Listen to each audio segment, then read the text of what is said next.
இணையதள தேரிலேறி உலகெல்லாம் வலம் வரும் இசை முரசு வானொலி.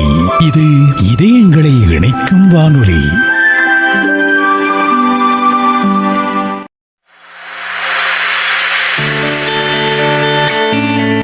மருத்துவரை சந்திப்போம் நிகழ்ச்சியில் கீழே விழும் முதியோருக்கு ஏற்படும் பாதிப்புகள் குறித்தும் அவர்களை பராமரிப்போர் எதிர்கொள்ளும் சவால்களுக்கான தீர்வுகள் குறித்தும் பேசுகிறார் தென்காசி அழகப்பபுரம் விஸ்வரக்ஷா சீனியர் ஹோம் நிறுவன இயக்குனரும் முதியோர் நல மருத்துவருமான டாக்டர் சுகன்யா அவர்கள்.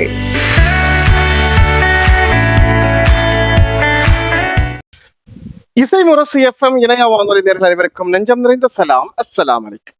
இன்றைய மருத்துவரை சந்திப்போம் நிகழ்ச்சியில் நாம் சந்தித்து உரையாட இருப்பது டாக்டர் கே சுகன்யா அவர்கள். விஸ்வரக்ஷா சீனியர் ஹோம் என்னும் பெயரில் தென்காசி மாவட்டம் அழகப்பபுரம் பகுதியில் முதியவர்களுக்கான பராமரிப்பு இல்லத்தை வெகு சிறப்பாக நடத்தி வரக்கூடிய முதியோர் நல மருத்துவர் டாக்டர் கே சுகன்யா அவர்களை இன்றைய மருத்துவரை சந்திப்போம் நிகழ்ச்சியில் சந்தித்து பேச இருக்கிறோம். இன்றைய நிகழ்ச்சியில் நாம் பேசுவதற்காக எடுத்திருக்கக்கூடிய தலைப்பும் மிக வித்தியாசமானது. வழக்கமாக மருத்துவர்களிடம் பேசக்கூடிய ஒவ்வொரு தலைப்பும் நோய்வாய்ப்பட்ட பராமரிப்பாளர்களை பற்றி, முதியவர்களுக்கு ஏற்படக்கூடிய நோய்களை பற்றி, பொதுவாக உடல்நல குறைபாடுகள் ஏற்படுவதை பற்றி தான் நாம் பேசியிருப்போம். ஆனால் ஒரு முதியோர் மன மருத்துவரிடம் அவர்களுடைய நடப்பு பற்றி பேசுகிற போது பெரும்பாலும் முதியவர்களை வைத்து பராமரிக்கிற குடும்பங்கள் எதிர்கொள்கிற மிக முக்கியமான ஒரு பிரச்சனையை பற்றி பேசுவதற்கு ஒரு வாய்ப்பு கிடைத்திருக்கிறது. அது என்னவென்றால், மிக குறிப்பாக ஒரு 70 வயது அதற்கு மேல் கடந்து செல்கிற போது ஆணாகவோ பெண்ணாகவோ ஒரு முதிய பருவத்தை அடைகிற ஒரு மனிதர் தளர்வை சந்திக்கிறார்கள், தள்ளாடுதலை சந்திக்கிறார்கள். இதனுடைய முதல் வடிவம் இயல்பாக அவர்களுடைய பராமரிப்பு பணிகளை, அவர்களுடைய வேலைகளை, அவர்களுடைய அன்றாட வேலைகளை, சுய தேவைகளை அவர்களே செய்து கொண்டிருக்கிறது வரை குடும்பங்களில் அவர்கள் ஒரு பெரிய சுமையாக இருப்பதில்லை. எப்போது அவர்கள் ஏதோ ஒரு நிகழ்வில் கீழே விழுந்து அடிபட்டு விடுகிறார்களோ அல்லது முடங்கி விடுகிறார்களோ அப்போதிலிருந்துதான் இவர்களை பராமரிப்பது ஒரு பிரச்சனையாக மாறுகிறது. ஒட்டுமொத்தமாக பெரியவர்கள் கீழே விழுதல் என்கிற நிகழ்வுதான் இன்றைக்கு இருக்கக்கூடிய முதியோர் பராமரிப்பில் மிக முக்கியமான பிரச்சனையாக இருக்கிறது. இந்த கீழே விழும் பெரியவர்கள் எதிர்கொள்ளக்கூடிய பிரச்சனைகள் குறித்தும் அவர்களை வைத்து பராமரிப்பவர்கள் எதிர்கொள்ளக்கூடிய சவால்களுக்கு ஒரு மருத்துவ நல ஆர்வலராக, முதியோர் நல மருத்துவராக அவர்கள் ஏற்படுத்தக்கூடிய தீர்வுகள் குறித்தும் நாம் இன்றைக்கு பேச இருக்கிறோம். இப்போது நம் அனைவர் சார்பிலும் டாக்டர் சுகன்யா அவர்களை அன்போடு வரவேற்று. வணக்கம் மேடம். வணக்கம் சார். எல்லோருக்கும் வணக்கம். ரொம்ப நன்றி சார், எனக்கு இப்படி ஒரு வாய்ப்பு கொடுத்து பேசுவதற்கு, ஒரு பெரிய ஒரு வாய்ப்பை கொடுத்ததற்கு மிகவும் நன்றி சார். மேம், உண்மையிலேயே ஒரு மருத்துவரிடம் மருத்துவம் சார்ந்த தகவலை விட அவர்களுக்கு மிக பயனுள்ள ஒரு புதிய நிகழ்வோடு நாம் பேசுவதற்கு ஒரு வாய்ப்பு கிடைத்திருக்கிறது. ரொம்ப மகிழ்ச்சி. அதற்கு முன்னால் இந்த உங்களுடைய ப்ரொஃபைல் வந்து பாத்தீங்கன்னா ஒரு வித்தியாசமான ப்ரொஃபைலாக இருக்கிறது. நான் இதுவரை நம்முடைய இசைமுரசு இணைய வானொலி மருத்துவரை சந்திப்போம் நிகழ்ச்சியில் ஒரு 284 மருத்துவர்களுக்கு மேல் நாம் இன்டர்வியூ செய்திருக்கிறோம். 500 மருத்துவர்களுக்கு மேல் நம்முடைய தொடர்பில் இருக்கிறார்கள் என்று ஒரு பட்டியலை கூட தயாரிக்க முடியும். ஆனால் உங்களுடைய ப்ரொஃபைல் போன்று ஒரு மருத்துவ ப்ரொஃபைல் நான் பார்த்ததில்லை. ஏன்னா நீங்க இளங்கலை அடிப்படையில BDS படிச்சிருக்கீங்க, பல் மருத்துவராக பணியாற்ற வந்திருக்கீங்க. தொடர்ச்சியாக மருத்துவ துறை சார்ந்த நிர்வாகவியல் MBA அட்மினிஸ்ட்ரேஷன் பயிற்சி வகுப்புகளை, பட்ட வகுப்புகளை நிறைவு செய்து இப்போது முதியோர் நல மருத்துவத்துறையில் மிக முழுமையாக ஈடுபட்டு அது சார்ந்த பணிகள்ல ஈடுபட்டு இருக்கீங்க. இந்த ஆரம்பத்திற்கும் தற்போதைய பயணத்திற்கும் முற்றிலுமே தொடர்பில்லாத ஒன்றாக இருக்கு. எப்படி நீங்க முதியோர் நல மருத்துவ பணிகளுக்கு சார்ந்து இந்த இடத்துக்கு பணியாற்ற வந்தீங்க? இது ஒரு அழகான கேள்வி சார். பல் மருத்துவர் அப்படிங்கிறது தான் என்னோட ஐடென்டிட்டி. எங்க அப்பாவின் ஆசை, ஒரு பெற்றோரின் ஆசையாக இந்த ஒரு முதியோர் மருத்துவம் அப்படிங்கிறது வந்து நம்ம ஊர்ல, எங்க தென்காசி வட்டாரங்கள்ல இது இல்ல சார். பெய்டு ஹோம், அதாவது கோயம்புத்தூர் சைட்ல நிறைய நீங்க பார்த்திருப்பீங்க, ஹப் ஆஃப் ஜீரியாட்ரிக்ஸ்னு. எங்க ஊர் சவுத் சைட்ல இந்த மாதிரி இல்லாத பட்சத்தில் நிறைய பேர் குழந்தைங்க ஃபாரினுக்கு போறப்போ அவங்கள பாதுகாக்கிறதுக்கு ஒரு நல்ல ஒரு சூழ்நிலையும் ஒரு அமைப்பும் குறைந்த கட்டணத்தில், அதாவது பென்ஷன் வாங்கக்கூடிய, எங்க அப்பா வந்து ஒரு ரிட்டையர்டு ஹெல்த் இன்ஸ்பெக்டர் சார். நான் ஒரே பொண்ணு. ஸோ ஹெல்த் டிபார்ட்மெண்ட்ல இருந்த ஒரு காரணத்தினால அவருக்கு அவரோட பென்ஷன்ல வர்றது, நான் அப்ராட்ல அமெரிக்கால கிட்டத்தட்ட ஒரு 7 வருஷம் இருந்திருக்கேன் சார். அப்போ அந்த அவங்களோட அந்த பிரிவு, என்னோட பிரிவு வந்து இப்படி இருக்கிறப்போ நம்ம இது மாதிரி ஒரு ஆக்சிடென்ட்டோ நம்மளால முடியாத தருணத்துல இது யாரு பாத்துக்குவா? நான் ஒரே பெண் குழந்தை. அப்போ இது என்ன வந்து தூண்டுச்சு சார், இது மாதிரி நம்மளும் சர்வீஸ் பண்ணணுங்கிற ஒரு ஐடியால எங்களோட இது வந்து நெக்ஸ்ட் ஸ்டெப்புக்கு போறப்போ, அப்போ நான் இதுக்கான பணியை நான் கொஞ்சம் படிச்சு எல்லாம் தெரிஞ்சுக்கிட்டு வரேன். ஏன்னா என்னோட பணி பல் சம்பந்தப்பட்டு மட்டுமே இருக்கக்கூடாதுங்கிறதுனால ஹாஸ்பிட்டல் மேனேஜ்மெண்ட், அதுக்கு அடுத்து continuing education in geriatric programme அப்படிங்கறத நான் முடிச்சுட்டு அந்த எஜுகேஷனை முடிச்சுட்டு இதை ஆரம்பிக்கிறேன்னு சொல்லி ஆரம்பிக்கப்பட்டதுதான் இது சார். 2018ல we started this project. Vishwam foundation அப்படின்னு ஒரு அமைப்பை வச்சுக்கிட்டு எங்க ட்ரஸ்ட் மூலமா இதை ஆரம்பிச்சோம் சார். அதுல வாக்கியமே பாத்தீங்க அப்படின்னா இளமையில் கல்வி, முதுமையில் பாதுகாப்பு, இதுதான் எங்களோட விஷனா இருந்தது சார். சோ இதுல குழந்தைங்களுக்கு எவ்வளவு கல்வியும் அவங்களோட லைஃபுக்கு என்ன செஞ்சு கொடுக்க முடியுமோ அதை எங்க ட்ரஸ்ட் செஞ்சு கொடுத்துட்டு இருக்கிறோம்.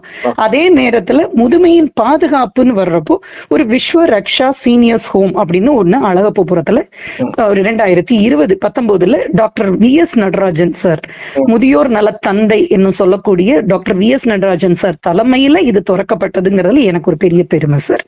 அவர் தான் எனக்கு பெரிய மானசீக குரு. அவங்க தலைமையில தான் இந்த ஹோம் வந்து திறக்கப்பட்டது சார். இப்ப வரைக்கும் நாங்க அவங்கள பாதுகாப்பா கொண்டு போயிட்டு இருக்கிறோம். கடவுள் அனுகிரகத்திலேயே இது நல்லபடியா நடந்துட்டு இருக்கு சார். இப்ப இந்த தலைப்பு வந்து உண்மையிலேயே பேசப்படாத அல்லது அதிகம் விவாதிக்கப்படாத, சிந்திக்கப்படாத ஒரு தலைப்புன்னு கூட வச்சுக்கலாம். ஏன்னா முதியவர்கள் படுக்கையில இருக்கிறாங்க, அவங்களுக்கு ஏற்படக்கூடிய பாதிப்புகளை பத்தி நிறைய பேசியிருப்போம். முதுமை பருவத்துல ஏற்படக்கூடிய உடல்நல குறைபாடுகள், நோய்கள் பத்தியும் நிறைய பேசியிருப்போம். ஆனா இதெல்லாமே வந்து ஒரு ஒரு குறிப்பிட்ட நாட்கள் மருத்துவமனையில சிகிச்சை பெற்றாலோ அல்லது தொடர் மருந்து மாத்திரைகள் எடுத்துக்கொண்டாலோ அவர்கள் கட்டுக்குள்ள வந்துடுற ஒரு முக்கியமான விஷயம். ஆனா எல்லா வீடுகள்லயுமே ஒரு குறிப்பிட்ட வயதுக்கு மேல் பெரியவர்களை வைத்து பராமரிப்பவர்கள் எதிர்கொள்கிற மிக முக்கியமான பிரச்சனை இந்த ஃபாலிங் என்று சொல்லப்படக்கூடிய விழுதல், கீழே விழுதல் தொடர்பான பிரச்சனைகள். அது சார்ந்து அதற்கு பிறகு அவர்கள் நீண்ட காலம் எதிர்கொள்ளக்கூடிய சவால்கள். இதுல மிக முக்கியமா ஒரு ரிட்டையர்மெண்ட் ஸ்டேஜ் அல்லது ஒரு வியாபாரம் பண்ணாரு, ஒரு வேலை பார்த்தாரு, ஒரு உடல்நல குறை வந்துருச்சு, வீட்டுக்குள்ளேயே அவர் வந்து நடமாடிக்கிட்டு இருக்காரு, சின்ன சின்ன வேலைகள் போறாரு, பள்ளிவாசல் கோயில் போறாரு, இது வரைக்கும் ஒரு பிரச்சனை இல்லை. ஆனா எப்ப கீழே ஒரு பெரியவர் விழுறாரு அல்ல ஒரு அம்மா விழுறாங்களோ அதுக்கப்புறம் அந்த அந்த சூழலே அப்படியே தலைகீழா. ஓகே, இப்ப முதல் கட்டமா ஒரு முதுமையினுடைய ஒரு ஒரு தள்ளாடும் பருவத்தினுடைய ஒரு அடையாள துவக்கம் அல்லது ஒரு ஸ்டேஜ் அப்படின்னு எடுத்துக்க முடியுமா? விழுதல் ஒரு அறிகுறி அப்படின்னு நம்ம பேச முடியுமா? கரெக்ட் சார், நீங்க சொன்ன வார்த்தை ரொம்ப அருமை. நீங்க நிறைய டாக்டர்ஸ பேட்டி கண்டிருக்கேன் அப்படின்னு சொன்னீங்க. ஏன்னா இது ஃபால் அப்படிங்கிறது ஒரு நோய் அல்ல சார். இது வந்து நோயா இருக்கும் பட்சத்துல நீங்க டயபெட்டிக் பத்தி பேசிருப்பீங்க, ஒரு அல்சீமர் இது நோய் அல்ல. அப்படிங்கிறப்போ இது ஒரு ஈவெண்ட், இது வந்து ஒரு மெடிக்கல் ஈவெண்ட். ஆனா இதனால சார்ந்து பல நோய்கள் வரப்படுது. அது பாத்தீங்கன்னா சின்னதா ஒரு காயமா, ஒரு தழும்பா இருக்கலாம், ஒரு பிராக்சரா இருக்கலாம், இல்ல வாழ்நாள் முழுக்குமே பெட்லயே இருக்கக்கூடிய சூழ்நிலையும் கொடுக்கலாம். சில நேரங்கள சைக்கலாஜிக்கலாவும் அவங்க டவுன் ஆயிடலாம். இது எதை பார்த்தாலும் விழுந்துருவோமோங்கிற அந்த ஒரு பிசிக்கல் இன்ஜுரியை தாண்டி மென்டலியுமே அவங்க ரொம்ப பயந்துடுவாங்க சார். தனிமையே அவங்களுக்கு பயத்தை கொடுக்கறதுக்கு காரணம் இந்த ஃபாலா தான் இருக்கும்.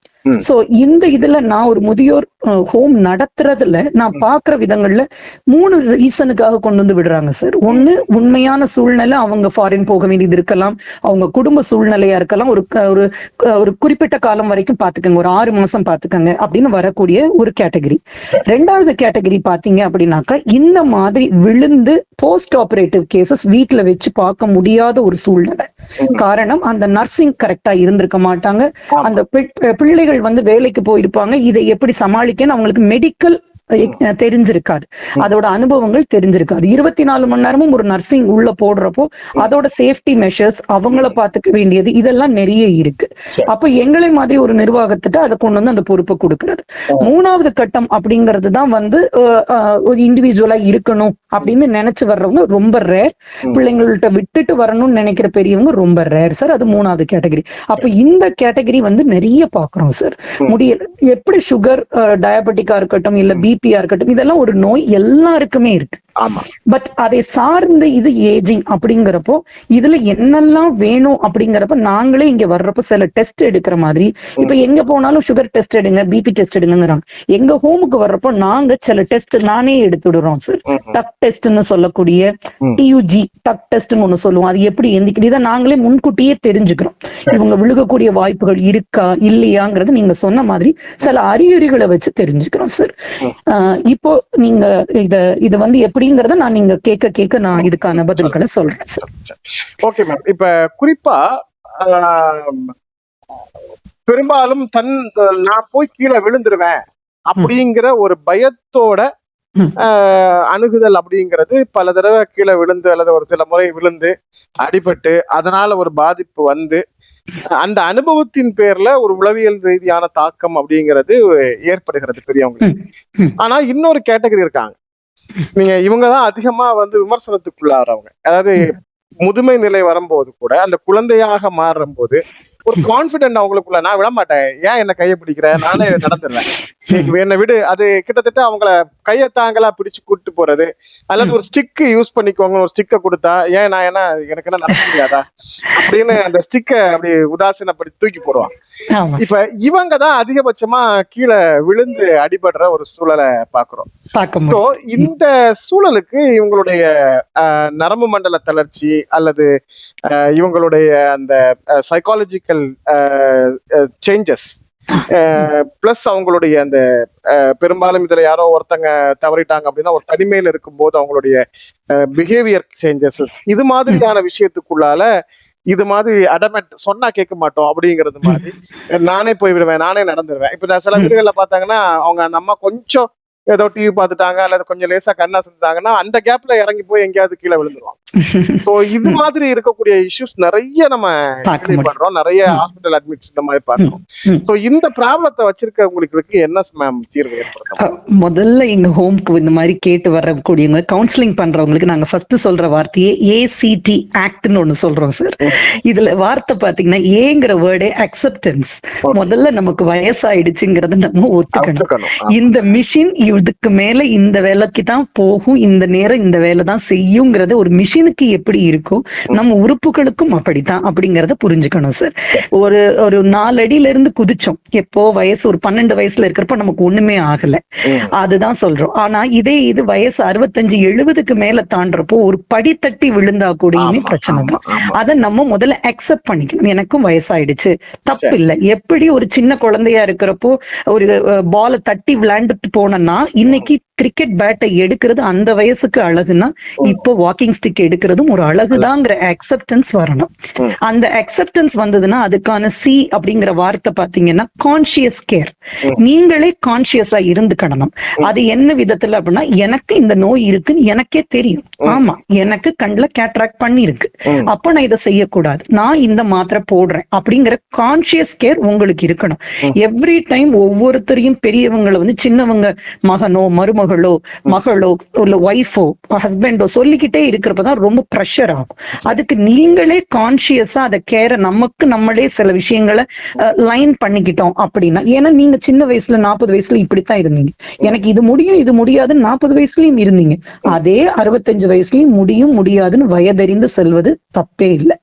அந்த T அப்படிங்கிற வார்த்தை ட்ரீட்மெண்ட். ட்ரீட்மெண்ட்ங்கிறது நம்ம சொல்லக்கூடிய டாக்டர்ஸ்க்கான இந்த ட்ரீட்மெண்ட் இல்ல சார். இப்ப நம்ம கான்சியஸ் கேருக்கு என்ன கொடுத்தோமோ அந்த அக்செப்ட் பண்ணிக்கிட்டதுக்கு என்னெல்லாம் வேணுமோ அதுக்கான ட்ரீட்மெண்ட். இப்ப எனக்கு நடக்க முடியல, ஒரு படியில ஒரு ஆளை கூப்பிட்டு எப்பா என்ன பிடிச்சு கூட்டிட்டு போன்னு சொல்றது அந்த கௌரவ குறைச்சல் அல்ல. ஒரு வாக்கிங் ஸ்டிக் வைக்க தப்பு இல்ல, அது நீங்க பாதுகாப்புக்காக செய்யக்கூடிய ஒரு விஷயம். நீங்க அது ஒரு ட்ரீட்மெண்ட், அந்த நேரத்துல அது தேவைப்படுது. முடியல அப்பா எனக்கு ஒரு சேர் கொடு அப்படின்னு கேக்குறதுல தப்பு இல்லை. அதனாலதான் சார் மென் தான் இதுல அதிகமான விழுக்காடுகள்ல விழுகிறாங்க.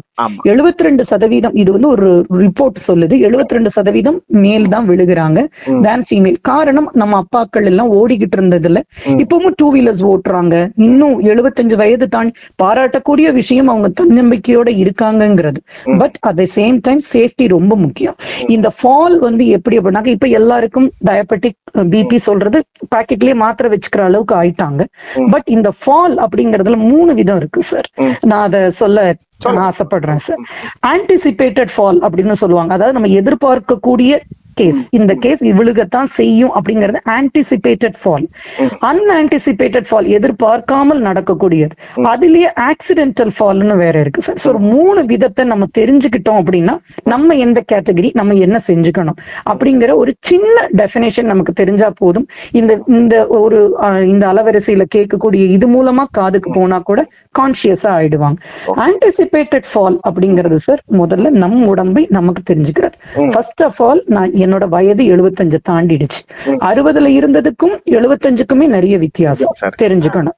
60ம் முதுமைதான், 75 முதுமைதான். இது இன்னும் எல்டர் அப்படிங்கறத தெரிஞ்சுக்கணும். அடுத்து நான் எடுக்கக்கூடிய மருந்துகள், அது எனக்கு ஒரு சில நேரங்கள்ல பிபி டிராப் பண்ணலாம், ஸ்லீப்பிங் டோஸ் போடலாம், ஆன்டி டிப்ரெசன் மாத்திரைகள் எடுத்துக்கிடலாம். சில பேர் சைக்கலாஜிக்கலா ஒரு டென்ஷனுக்காக எடுத்துக்கிறதா இருக்கும், பிபி குறைக்கிறதுக்காக இருக்கும். சோ இந்த மாத்திரை போட்டா வண்டி ஓட்டக்கூடாதுன்னு அதுல ஒரு சின்ன நோட் கொடுத்திருப்பாங்க. அது மாதிரிங்கிறத தெரிஞ்சுக்கிட்டு நம்ம போடணும். அதே மாதிரி கண்ணு ப்ராப்ளம் இருக்கு அப்படின்னா இதுல நிறைய பேர் மிஸ் பண்ற ஒரு விஷயம் காது மிஷின் சார். நீங்க கைப்பிடிய சொல்றீங்க, நிறைய பேர் காது மிஷின் வெக்கப்படுறாங்க. காது கேக்குது எனக்கு அப்படின்னு சொல்றாங்க, சத்தமா பேசினாலும் எனக்கு கேக்குது. ஆனா காது கேக்குறதுல இன்னர் இயர் ப்ராப்ளத்தினால இவங்களோட கெயிட், அவங்களோட ஸ்ட்ரென்த், அவங்களோட ஸ்டெபிலிட்டி குறையறதுக்கான வாய்ப்பு இருக்குங்கிறது அது ப்ரூவன் சார். அந்த இதை அவங்க ஒத்துக்கணும். அந்த ஒத்துக்கிட்டு அதை எனக்கு காது மிஷினை உடனே எடுத்து வச்சிடுவாங்க. எப்போ நைட்டு நேரம் எடுத்து வைக்க வேண்டிய ஒரு சூழல், அப்போ நைட்டு நேரம் நான் காது மிஷினை எடுத்து வச்சிருந்தால் எனக்கு அப்போ ஸ்டெபிலிட்டி கொஞ்சம் குறையுங்கிறத மைண்ட்ல ஏத்திக்கணும். This is consciousness. அப்போ நான் ராத்திரி எந்திக்கிறப்போ நான் காது மிஷின் போடல, இன்னொருத்தர் கூப்பிட்டாலும் நமக்கு கேட்காது. அப்போ நம்ம எந்திக்கிறப்போ கொஞ்சம் பக்குவமா எந்திக்கணும் அப்படிங்கறது நமக்கே தெரிஞ்சிருக்கணும். அதுக்கு அடுத்து நம்ம சாப்பிடக்கூடிய ஃபுட், சில பேருக்கு சுகர் சாப்பிட்டா ஓவரா ஹை சுகர் ஆகி ஃபால் ஆகலாம். ஹை சால்ட் எடுத்து, இதெல்லாம் ஆன்டிசிபேட்டட் ஃபால்ஸ். எதிர்பார்க்கிறேன் எனக்கு இது நடக்கும். இதுல டிமென்ஷியா இருக்கக்கூடிய நோய் இருக்கக்கூடியவங்க, அல்சீமர்ஸ் நோய் இருக்கக்கூடிய அவங்க முழிச்ச உடனே அவங்களுக்கு இது பகலா ராத்திரியா ஏன் எந்திரிச்சிருக்கோன்னு தெரியாத ஒரு கன்ஃபியூஷன் ஸ்டேட்ல இருக்கிறப்ப படபடப்பா எந்திப்பாங்க. யூரின் இன்காம்பிட்டன்சி இருக்கக்கூடியவங்க, அதாவது யூரின் கண்ட்ரோல் பண்ண முடியாத ப்ராஸ்ட்ரேட் ப்ராப்ளம் இருக்கிறவங்களும் இந்த மாதிரி படபடப்பா எந்திரிச்சு வெளியில போவோம். அண்ட் ரொம்ப நேரம் நம்ம படுத்திருக்கோம், இல்ல உட்கார்ந்துருப்போம், கால் மரத்திருக்கும், நமக்கே தெரியும் கால் மரத்திருக்குன்னு, எந்திக்க கூடாதுன்னு எந்திக்க கூடாதுதான். மரத்திருச்சுன்னு தெரிஞ்சதுக்கு அப்புறம் காலை எந்திரிச்சு நான் ட்ரை பண்றேன், எந்திரிச்சு கொஞ்ச நேரம் நின்னுட்டா சரியா போயிடும், அந்த ரிஸ்க் நம்ம எப்பவுமே எடுக்க கூடாது. ஆமா கால் மரத்திருக்கு, நான் ஒரு 10 நிமிஷம் திரும்பியும் காலை அசைச்சிட்டு எந்திக்கிறேன் அப்படிங்கிற அந்த கான்சியஸ்னஸ் இந்த ஆன்டிசிபேட்டட் ஃபால்ஸ் நிறையவே தடுத்துரும் சார். இப்ப வந்து இதே மாதிரியான இஷ்யூல தான் இப்ப வந்து நாம எடுக்கக்கூடிய ரெகுலர் டேப்லெட்டுடைய ரியாக்ஷன்ஸ் அப்படிங்கறதும் ஒரு, இப்ப நிறைய பேர் வந்து பல்வேறு விதமான நோய்களுக்கு ஒரே இரவுல வந்து மருந்து எடுத்துக் கொள்ளக்கூடியவங்களா இருப்பாங்க. நைட்டு சாப்பாட்டுக்கு பிறகு ஒரு சில பேர் 8-10 டேப்லெட்ஸ் போடக்கூடியவங்களா இருப்பாங்க.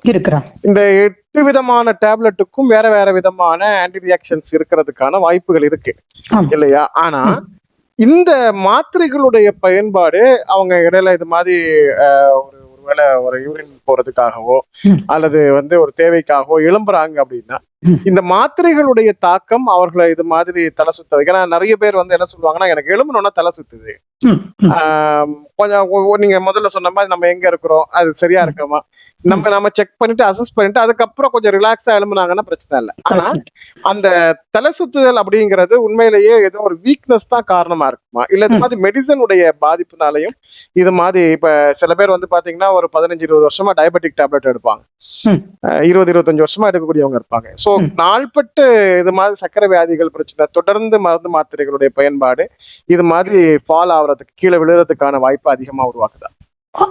நல்ல ஒரு கேள்வி சார். இது இரண்டு விதமும் இருக்கு சார். வித் மெடிசின்ஸோட இதோட சைடு எஃபெக்ட்ஸ் சொல்ல மாட்டேன் சார், அதுதான் அதோட எஃபெக்ட். இப்போ ஒண்ணும் இல்ல, ஒரு காஃப் சிரப்பை கூடுதலா ஒரு 5 ml குடிங்கன்றோம், இவங்க கொஞ்சம் நல்லா கேட்கட்டும் ஒரு கூடுதல் குடிச்சிடுவாங்க. அண்ட் நம்ம எடுக்கிற மாத்திரைகள், ஒரு நரம்புக்கு ஒரு டாக்டர்கிட்ட போயிருப்போம், ஒரு கார்டியாலஜிஸ்டோட, இந்த டாக்டர்கிட்ட போறப்போ இந்த மாத்திரைகளையும் கொண்டு போய் காட்டணும். ஒரு நரம்பு டாக்டர்கிட்ட நான் பார்க்கின்சன்ஸுக்கு காட்டக்கூடியதை நான் ஹார்ட்டுக்கு போறப்போ என்னோட பிபி கொண்டு போய் இந்த மாத்திரையும் கொண்டு போய் காட்டணும். இந்த பிரிஸ்கிரிப்ஷனை காட்டி தான் வாங்கணும். செகண்ட், ஒரு டாக்டரா இதை நான் கட்டாயம் சொல்லுவேன், மெடிக்கல் ஸ்டோர்ல டைரக்டா போய் மெடிசின்ஸ் வாங்குறத தவிர்த்தே ஆகணும். எனக்கு இன்னைக்கு ஒரு மாதிரி தலைவலி இருக்கு, கொடுங்க ஒரு மாத்திரை. அவருக்கு தெரியாது நீங்க ஏற்கனவே என்ன மாத்திரை போடுறீங்க. சோ தட் பாலிமெடிசின் அப்படின்னு சொல்லக்கூடிய பலதரப்பட்ட நோய்களுக்கான ஒரு மெடிசினை எடுக்கக்கூடிய சூழ்நிலையில அவருக்கு தெரியாது. அவரு ஒரு காஃப் சிரப்பே பரவாயில்லையா குடிங்கம்பார். உடலுக்கு தேவையான, நம்ம வெயிட்டுக்கு தேவையான அளவு தெரியாம ஒரு மருத்துவர் கண்காணிப்பு இல்லாம செய்யறதும் ரொம்ப தப்பு. அதுக்கு அடுத்து, எனக்கு இன்னைக்கு தூக்கம் வரல, எனக்கு தெரியும் இந்த மஞ்சள் கலர் மாத்திரை தான் தூக்க மாத்திரை, ஒண்ணுக்கு பதில் 2 போட்டுக்கிறேன், இன்னைக்கு ஒண்ணும் செய்யாது அப்படிங்கிற செல்ஃப் மெடிகேஷனையும் அவாய்ட் பண்ணிடணும் சார். இந்த அது பர்டிகுலர்லி நைட் டைம். இது பகல்ல விழுகிறதுக்கும் ராத்திரியில விழுகிறதுக்குமே ரிஸ்க் ஜாஸ்தி. அதே மாதிரி தனியா இருக்கக்கூடிய பேரண்ட்ஸ் அந்த இடத்துல விழுகிறதுக்கும் ஒரு குடும்பமா இருந்து விழுகிறதுக்கும் ரிஸ்க் ஜாஸ்தி. சோ எல்லாத்துலயுமே வித்தியாசங்கள் இருக்கு. அப்ப நம்மள அறிஞ்சு அதுக்கு தகுந்த மாதிரி போய்க்கணும்.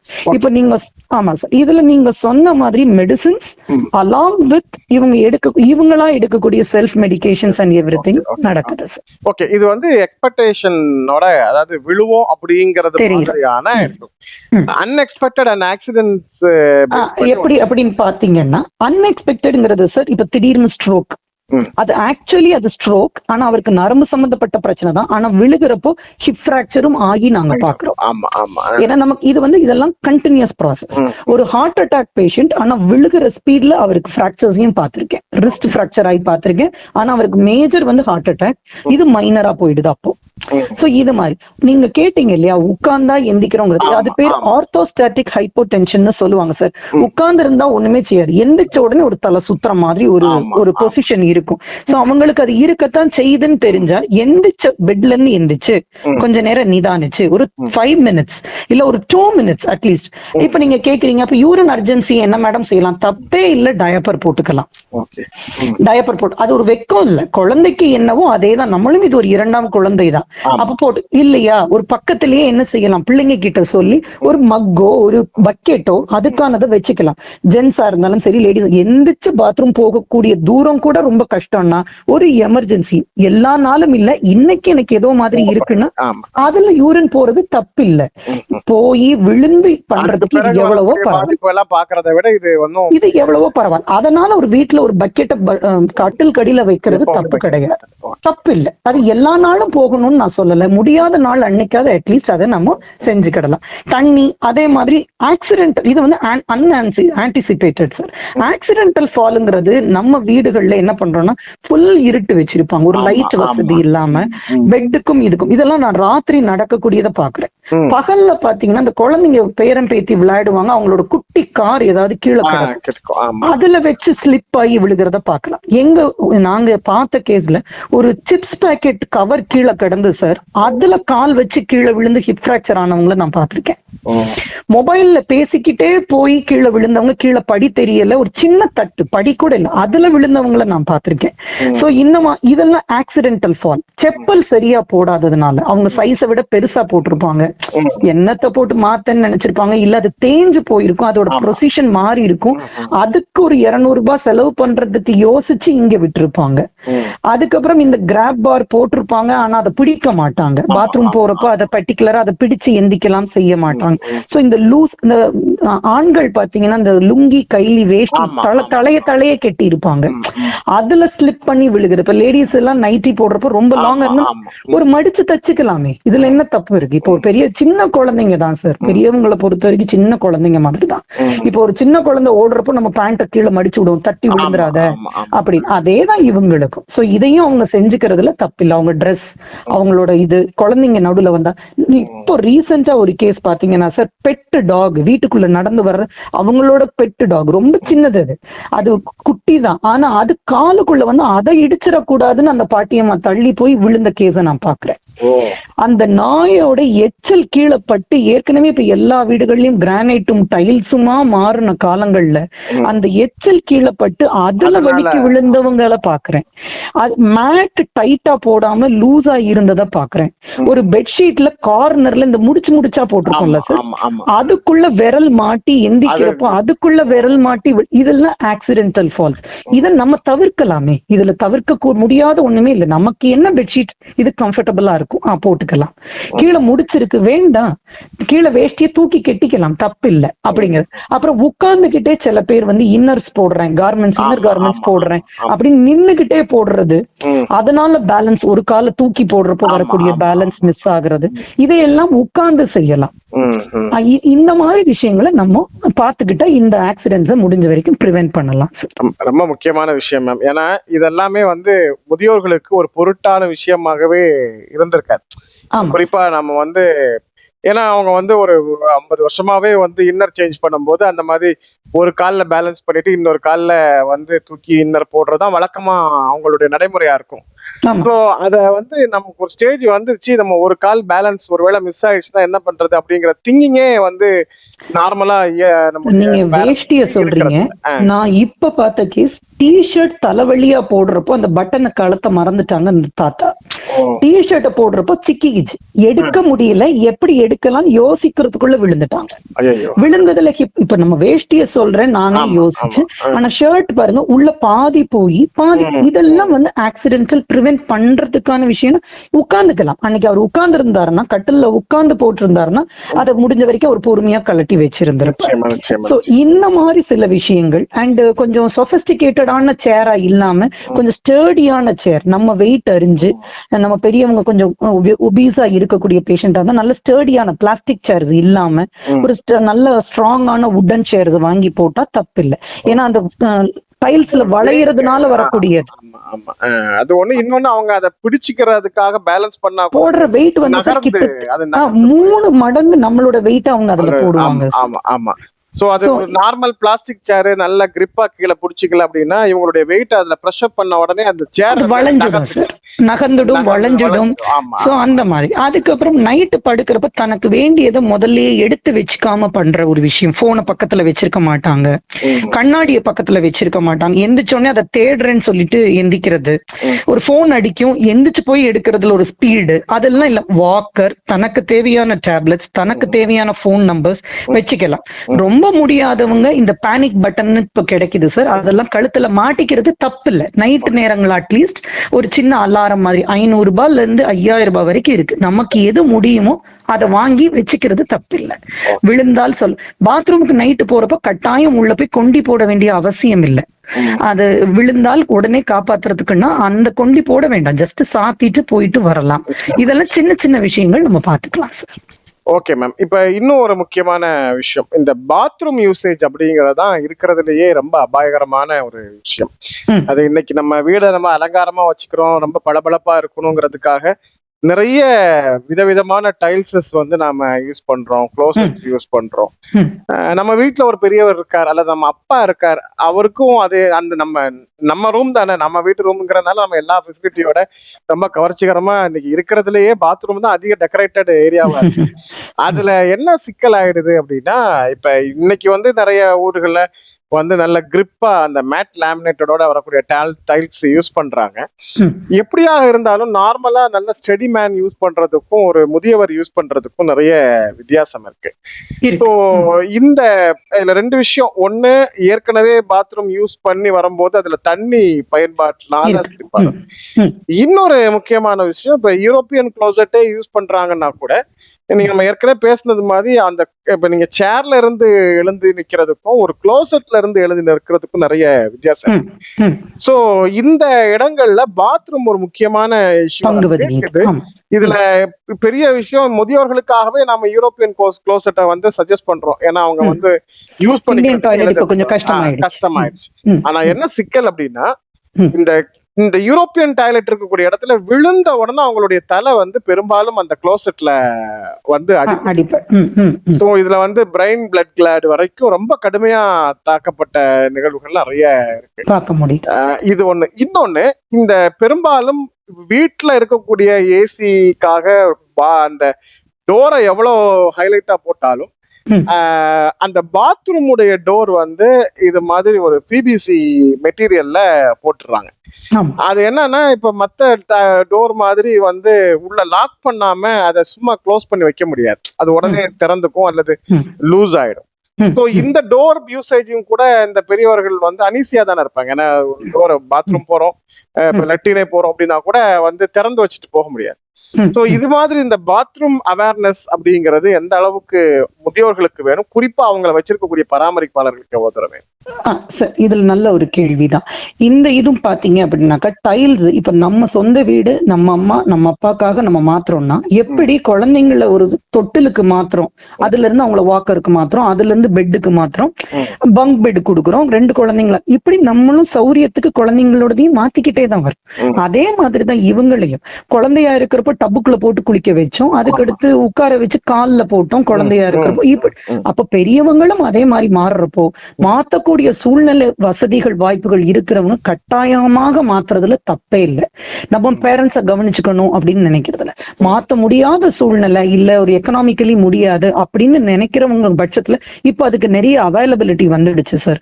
ஆன்டி ஸ்கிட் பாத்ரூம் மேட்ஸே வந்துடுச்சு. அதாவது ஹோலா இருக்கும் ரப்பர். இப்ப நம்ம ஹோம்ல எல்லாம் அது நிறைய யூஸ் பண்றோம். சோ அந்த ரப்பர்ஸ்ல நின்னீங்கன்னா உங்களுக்கு நீங்க டைல்ல நிக்கிற ஃபீலே இருக்காது, கிட்டத்தட்ட உங்களுக்கு அவ்வளவு ஒரு கிரிப் இருக்கும். சோ அது வந்து நிறைய வந்துடுச்சு. நம்ம அதுக்கான மெனக்கெடல் பண்ணித்தான் ஆகணும். இத போட்டு என்ன வாங்க அப்படின்னு நினைக்கிறதும், இந்த பழைய காலத்து மாதிரியே இதுல செலவு பண்ண வேண்டாம் அப்படின்னு நினைக்கிறத கொஞ்சம் அவாய்ட் பண்ணிட்டு, இது ஒண்ணு கிராப் பார்ஸ் சுத்தி போடுறதுக்கான வாய்ப்புகள் நிறைய இருக்கு. அது நல்ல ஸ்ட்ராங்கா பிடிச்சு எந்திக்கக்கூடிய ஹேண்ட் ரெயில்ஸ். பாத்ரூம்குள்ள டோர்ஸ் பாத்தீங்க அப்படின்னா நீங்க சொல்றது ரொம்ப சரியான விஷயம். நிறைய பேர் அதுல பிளாஸ்டிக் டோர்ஸ் போடுறாங்க, யூபிவிசி டோர்ஸ் போடுவாங்க. அதுல ஹூக்கா வைக்காம நாங்க ஒரு சிஸ்டம் வச்சிருக்கோம். ஹூக் மாதிரி இருக்கும் சார், ஜஸ்ட் இப்படி ஒரு கொக்கி மாதிரி பழைய காலத்து மாடல் அதுதான் வச்சிருப்போம். அது என்னன்னாக்கா உள்ள இருந்து நாங்க கொஞ்சம் இப்படி தள்ளினா திறந்துடலாம். அதுக்கான ஒரு வாய்ப்புகளையும் நம்ம அதுல கொடுக்கிறோம்.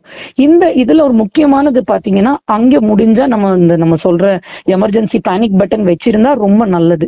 இல்ல அப்படின்னாலும் ஏதாவது ஒரு விதத்துல அவங்க அதை சத்தம் கொடுத்தாலோ கேட்டாலோ வர்றதுக்கான ஒரு வாய்ப்பை பார்த்துதான். ஏன்னா அங்க வெட்ட வந்து அவாய்ட் பண்ணவே முடியாது, தண்ணியா தான் இருக்கும். ரூமுக்குள்ள தண்ணியை அவாய்ட் பண்ணுங்கன்னு சொல்லலாம், பாத்ரூம்குள்ள அதை சொல்லவே முடியாது. இதுக்கு ஒரு கண்டுபிடிப்புகள் எல்லாம் வந்துச்சு சார். எப்படின்னு பாத்தீங்கன்னா, சோப் போட்டுட்டு கீழே விழுந்துரும், அதுல வலிக்கு விழுந்தவங்க இருக்காங்க. இப்போ அதுக்கு ஒரு சின்ன குழந்தைங்க எல்லாம் கண்டுபிடிச்சாங்க. எனக்கு தெரிஞ்ச ஒரு பொண்ணு அவ்வளவு அழகா, என்னோட தங்க பொண்ணு எல்லாமே ஒரு ப்ராஜெக்ட் பண்ணப்போ கையிலேயே கவர், அந்த கவருக்குள்ள அந்த சோப்பை வச்சிட்டோம் அப்படின்னா நார் மாதிரி இருக்கும். நம்ம அது மேலேயே தேய்ச்சிக்கிட்டா தேய்ச்ச மாதிரியும் இருக்கும், சோப் போட்ட மாதிரியும். இது மாதிரி பல இன்வென்ஷன்ஸ் ஜீரியாட்ரிக் மெட்டீரியல்னு இப்ப நிறைய வந்துடுச்சு சார். அதுக்கான அவேர்னஸ் ஒரு டாக்டர்கிட்ட போனீங்கன்னா நம்மளோட பிரச்சனையை சொல்லலாம். இப்போ குழந்தைய தூக்கிட்டு போறப்ப நம்ம சொல்லுவோம், இவளுக்கு தேமல் இருக்கு, ஜான்சன்ஸ் பேபி சோப் யூஸ் பண்ணலாமா, ஜான்சன்ஸ் பவுடர் போடலாமான்னு கேட்ட மாதிரியே எங்க அப்பா வயசாயிட்டு அவங்களுக்கு கீழே சோப்பு விழுந்துருது, என்ன பண்ணணும்? அப்ப இந்த மாதிரி கையிலேயே அதை வச்சுக்க, அதாவது நம்ம வளையல் மாதிரி மாட்டிக்கலாம் சார். குளிச்சுட்டு அதை கலட்டி நம்ம ஹேங்கர்ல போட்டுட்டு வந்துகிட்டே இருக்கலாம். அதனால ஒரு தொந்தரவு, அது கிளாசெட்டுக்குள்ள விழுந்தது குனிஞ்சி எடுத்தேன் கிடையாது. சோ முடிஞ்ச வரைக்கும் அந்த ஹேண்ட் ஷவர்ஸ் இதெல்லாமே வெந்நியும் பச்சை தண்ணியும் கலந்து வரக்கூடிய ஷவர்ஸ், இது எல்லாமே நம்ம செட் பண்ணி, இப்போ ஒரு முதியோர் ஹோம்னா இப்ப எங்க ஹோம்ல அதெல்லாம் நாங்க ரொம்ப ஸ்பெசிபிக்கா பார்க்கணும்னு நினைச்சு செய்யறோம். இத மாதிரி நம்மளும் வீடுகள்ல பார்க்கணும்னு நினைச்சா சில விஷயங்களை நம்ம எவ்வளவோ அவாய்ட் பண்ணலாம். முக்கியமா நாங்க ஒரு அசம்பாவிதம் நடந்ததுக்கு பிறகு லட்சக்கணக்கில் நாம கொண்டு போய் பண்றதை விடையும் செலவு பண்றதுக்கு பிரிகாஷனா நாம வந்து வீட்டுல இதுக்காக சில ஆயிரங்களை சின்னதா பாதுகாப்பு ஒவ்வொரு முறையா, அதாவது ஒரே நேரத்துல நான் செய்ய சொல்லல. இன்னைக்கு ஒண்ணு பண்ணீங்கன்னா ஒரு 2 மாசம் கழிச்சு ஒரு விஷயம், இப்படி சின்னதா செஞ்சு கூட அந்த மாற்றங்களை அவங்களுக்கு நம்ம அதை கொடுத்தா அவங்களுக்கு ஒரு கான்பிடன்ஸா உள்ள போவாங்க. ஏன்னா எல்லாமே வலுவழுதான் சார். ஒரு வாஷ் பேஷனை பிடிக்கலாம்னாலும் அதுவும் வலுவழுன்னு தான் இருக்கு. எதையுமே செய்ய முடியாது. பேஸ்ட் பிரஷ் எதை நம்ம வந்து நம்ம கண்ட்ரோல்ல எது இருக்கோ அதை மட்டுமே நம்மளால மாற்ற முடியும்.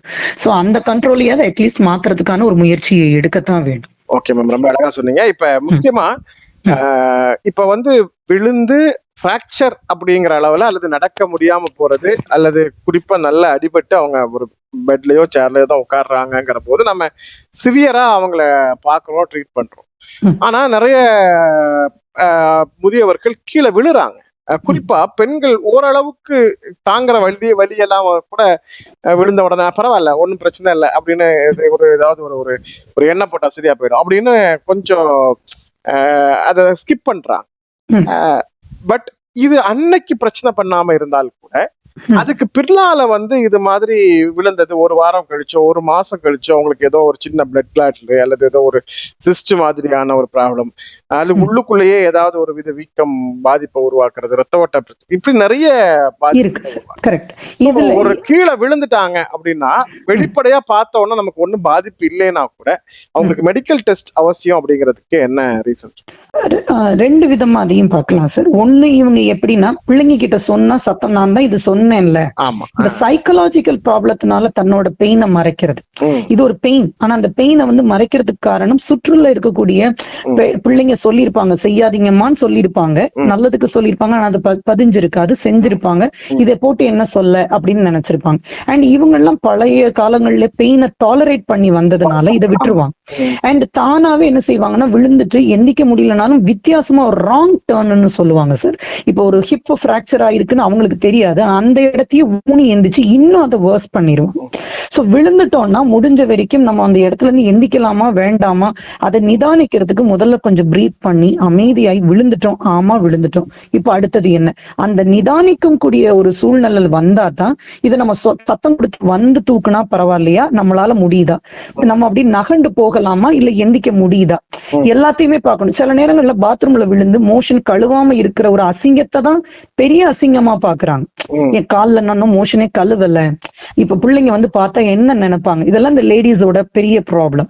ட்ரெஸ் போட்டு நான் குளிக்கல, நான் உள்ள விழுந்துட்டேன், இப்ப என்ன தூக்க வரவங்க என்ன நினைப்பாங்க, இந்த கான்சியஸ்ல அவங்க நிறைய முயற்சி பண்ணி அதுல நிறைய இன்னும் அதை அந்த அடிப்பட்டதோட இன்னும் 10-20% அதிகமாக்கிடுறாங்க. அது செய்யவே கூடாது. அப்புறம் பாத்தீங்கன்னா நீங்க சொன்ன மாதிரி தைலம் தடவுறேன், யாரையாவது அமுக்கி விட சொல்றது, நீவி விட சொல்றது, இந்த மாதிரி ஒரு சில விஷயங்களையும் செஞ்சிடறாங்க. அப்போ நம்ம என்னன்னா ஏஜ் ஆயிடுச்சுன்னா தப்பு இல்ல, ஒரு தடவை போய் டாக்டர்கிட்ட காட்டி ஒரு எக்ஸ்ரே வேணுமா வேண்டாமா, எப்பவுமே மெடிக்கல் கைடன்ஸ் மஸ்ட். இது போனா இல்ல பக்கத்து வீட்டுக்காரி சொன்னா இந்த மாதிரி விழுந்தா அவளும் ஆனாங்களாம், ஆனா இப்படி செஞ்சோன்னே சரியா போச்சா, அது கிடையாது. ஒவ்வொருத்தரும் வேற வேறதான், ஒவ்வொரு எலும்புகளும் அங்க வேற வேறதான் செய்யுங்கிற ஒரு எண்ணத்தை வச்சுட்டு டெஸ்ட் போய் எடுத்துட்டு வர்றது தப்பே கிடையாது. சில நேரங்கள்ல நம்ம பெருசா நினைப்போம், ஆனா ஒண்ணுமே இல்ல, ஒரு பெயின் கில்லர்ல கூட அது கேட்டுடலாம். சில நேரங்கள்ல ஒண்ணுமே இல்லைன்னு நினைப்போம், ஆனா ஒரு தலையில ஒரு அடிபட்டவங்களுக்கு பல நாள் கழிச்சு அதுல ஒரு பிளட் லீக் இருந்துச்சு, ஒரு ஸ்ட்ரோக்குள்ள அறிகுறி இருந்ததுங்கிறது பல நாள் கழிச்சுதான் தெரிய வரும். சோ இதை நம்ம முடிஞ்ச வரைக்கும் அவாய்ட் பண்ண, எந்த இடமா இருந்தாலும் பரவாயில்ல, முடிஞ்ச வரைக்கும் போய் பார்த்துட்டு வந்துடணும். ஆக்டிவா இருக்காங்களான்னு ஒரு 24 hours அப்சர்வ் பண்ணலாம் சார், அவ்வளவுதான், அதுக்கு டைம் கொடுக்கலாம். அதுக்கு மேலையும் இருந்ததுன்னா கட்டாயமா ஒரு மருத்துவர் அணுகிறது தப்பில்லை சார். ரொம்ப சிறப்பு மேம். நாம இன்னும் முதியோர்கள் பத்தி பேசுறோம்னா இன்னும் நிறைய விஷயங்கள் பேசலாம். ஏன்னா 60 இருந்து 80-90 வரைக்கும் போகக்கூடிய முதியோர்களுடைய பராமரிப்பு அல்லது விழுறதுங்கிறது கூட இன்னும் நிறைய டைமென்ஷனை நம்ம பேச வேண்டியிருக்கு. இருந்தாலும் நமக்கு நேரம் அப்படிங்கிறது ஒரு முக்கியமான விஷயம். இறுதியா ஒரு கேள்வியோட நாம நிறைவுக்கு வந்துடலாம் மேம். இப்போ எல்லா நிலையிலையுமே ஏதோ ஒரு வகையான உடற்பயிற்சி அல்லது அவங்களுக்கான ஒரு மசில்ஸ் சார்ந்த விஷயங்களுக்கான சில வழிமுறைகளை பின்பற்ற முடியும். ஜிம்முக்கு போய் இளமையான காலத்துல செய்யறது மட்டும்தான் எக்ஸசைஸ் அப்படின்னு இல்லை. குறைந்தபட்சம் இந்த மாதிரி, ஏன்னா இப்ப ஒரு ஒரு நடுக்கம் அப்படிங்கிறது விளையாட்டுக்கு ஒரு காரணமா இருக்கலாம். நம்ம ஏற்கனவே பேசுன மாதிரி இந்த கால் மறுக்கிறது ஒரு காரணமாக இருக்கலாம். சோ இதெல்லாம் விழுந்ததுக்கு பிறகு மருத்துவர்கள் ஆலோசனை சொல்லி வழிமுறைகளை பின்பற்றதை விட, எனக்கு 65 வயசு ஆயிடுச்சு, இப்போல இருந்து ஓல்டர்ஸ்க்கான ஒரு எக்ஸசைஸ் நம்ம ஸ்டார்ட் பண்ணிடலாம் அப்படின்னா என்ன மாதிரியான விஷயங்கள் எவ்வளவு தூரம் செய்ய முடியும்?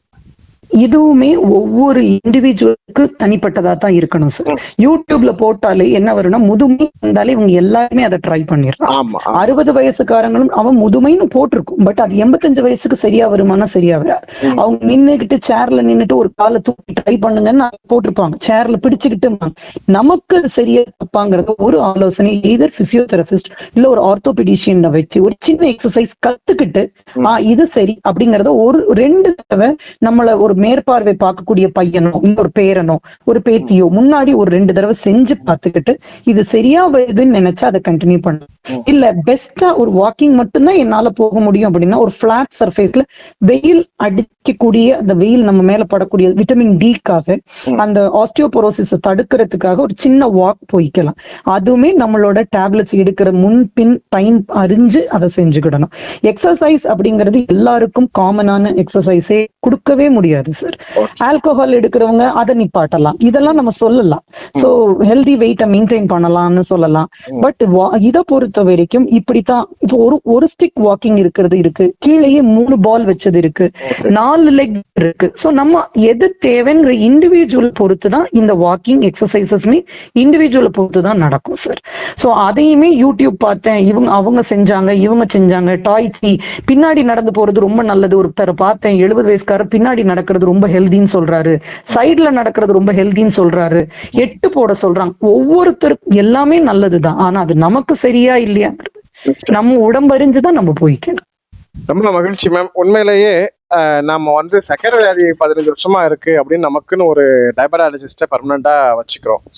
அதே மாதிரி கார்னிக் டிசீசஸ் எல்லாமே ஒவ்வொருத்துக்கும் நமக்கு முக்கியத்துவம் கொடுக்குறோம். அதே மாதிரி ஒரு 65 வயதுக்கு மேல போகும்போது கண்டிப்பா ஒரு ஜியாட்ரிக் டாக்டர், ஒரு ஆலோசகர் ஒருவரை முறைப்படி ஒரு முதியோர்கள் பயன்படுத்திக் கொள்ள வேண்டும். அந்த குடும்பம் அதற்கான ஏற்பாடுகளை செய்யலாம். பெரியவர்கள் தனக்குத்தானே மருந்து வாங்கிக்கிறது கூட இன்னைக்கு ஸ்கிப் பண்ணக்கூடிய காலகட்டத்துல ஒரு ஜியாட்ரிக் டாக்டர் ஒருத்தரை போய் பார்க்கணும் அப்படிங்கிற எண்ணம் பெரும்பாலும் அவர்களுக்கு வராது. உண்மையிலேயே உங்களுடைய பெற்றோர்கள் உங்களுடைய இல்லத்தில் இருக்கக்கூடிய பெரிய குழந்தைகளை நீங்கள் முறையாக கையாள வேண்டும். அதனால் நீங்க பின்னால சில சங்கடங்கள் வருதுன்னு நீங்க நினைக்கிறீங்கன்னா அந்த சங்கடங்கள் வராமல் முன்னாலேயே தவிர்த்துக்கிறதுக்கு குறைந்தபட்சம் ஒரு 6 மாதத்திற்கு ஒரு முறையாவது, மினிமம் ஒரு 6 மாதத்துக்கு ஒரு முறையாவது நீங்க ஒரு ஜீரியாட்ரிக் அட்வைசர் டாக்டர் நீங்கள் சந்தித்து அவர்களுக்கு சரியாக எல்லா வகையிலும் அவர்கள் சரியாக இருக்கிறார்களா அப்படிங்கிறத உறுதிப்படுத்துவது ரொம்ப அவசியம் அப்படிங்கிறத நீங்க சொல்லக்கூடிய இந்த ஒரு சந்திப்பில் இருந்தே நம்முடைய நேயர்களுக்கு புரிந்து கொண்டிருப்பார்கள். அந்த வகையில் ரொம்ப அற்புதமா உங்களுடைய நேரத்தை ஒதுக்கி கீழே விழும் முதியோர்கள் எதிர்கொள்ளக்கூடிய முதியோர்களுக்கு ஏற்படக்கூடிய பாதிப்புகளும் அவர்களுடைய பராமரிப்பாளர்கள் எதிர்கொள்ளக்கூடிய சவால்களை பற்றியும் மிக தெளிவாக எடுத்துருக்கீங்க. உங்களுடைய அரிய நேரத்தை ஒதுக்கி நிகழ்ச்சியில் பங்கேற்று சிறப்பித்தமைக்காக உலகெங்கும் வாழ்ந்து கொண்டிருக்கும் இசை முரசு நேயர்கள் சார்பில் நன்றி தெரிவித்துக்கிறேன். நன்றி சார். இது எனக்கு கொடுத்த என் பேரண்ட்ஸ், என் கடவுள், என்னோட ஹஸ்பண்ட், என் பையன் மெடிசன் படிக்கிறாரு சார். ஸோ இவங்க ஃபேமிலி சப்போர்ட் இல்லாம இதை செஞ்சிருக்க முடியாது. ஸோ அவங்களுக்கும் இந்த இடத்துல நான் ஒரு நன்றியை தெரிவிச்சுக்கிறேன். நீங்களும் எனக்கு ஒரு சார் மாதிரி தான். ஸோ நீங்களும் எனக்கு நிறைய கோச் பண்றீங்க. இந்த விதத்துல ஐம் வெரி ஹாப்பி. விழுவது விதியல்ல, விழாமல் தடுப்பதே நமது கடமை அப்படின்னு சொல்லி நானுமே இந்த நிகழ்ச்சிக்கு எனக்கு ஒரு வாய்ப்பு கொடுத்ததற்கு ரொம்ப நன்றி. திரும்பியும் பல விஷயங்களை நீங்க எப்பனாலும் முதியோர் நல சம்பந்தப்பட்டதுக்கு நாங்க செய்யறது கடமைப்பட்டிருக்கோம் சார். நன்றி நன்றி. இசை முரசு மக்கள் அனைவருக்கும் என்னுடைய நன்றிகள். நன்றி மேம். நேர்களே, இன்றைய மருத்துவ சந்திப்போம் நிகழ்ச்சியில் நாம் மிக குறிப்பாக முதியோர் மருத்துவ நிபுணராக, ஆலோசகராக தென்காசி மாவட்டம் அழகப்பபுரம் பகுதியில் இயங்கி வரும் விஸ்வரக்ஷன் சீனியர் ஹோம் பராமரிப்பு இல்லத்தினுடைய இயக்குநராகவும் முதியோர் மருத்துவராகவும் முதியோர் நல மருத்துவராகவும் திகழ்ந்து வருகிற மரியாதைக்குரிய மருத்துவர் சுகன்யா அவர்களை சந்தித்து பேசினோம். உண்மையிலேயே இந்த உரையாடல் நிறைய குடும்பங்களுக்கு, குறிப்பாக முதியோர்களை வைத்து பராமரிக்கக்கூடியவர்களுக்கு உபயோகமாக இருந்திருக்கும். நிகழ்ச்சியில் பங்கேற்றமைக்காக அவர்களுக்கு நன்றி சொல்லி மீண்டும் மற்ற நிகழ்ச்சியில் ஒரு சிறப்பு மருத்துவர்களோடு சந்திக்கும் முறை நன்றியும் சலாமும் சொல்லி விடைபெற்றுக் கொள்கிறோம். அஸ்ஸலாமு அலைக்கும். இணையதள தேரிலேறி உலகெல்லாம் வலம்பெறும் இசை முரசு வானொலி. இது இதயங்களை இணைக்கும் வானொலி.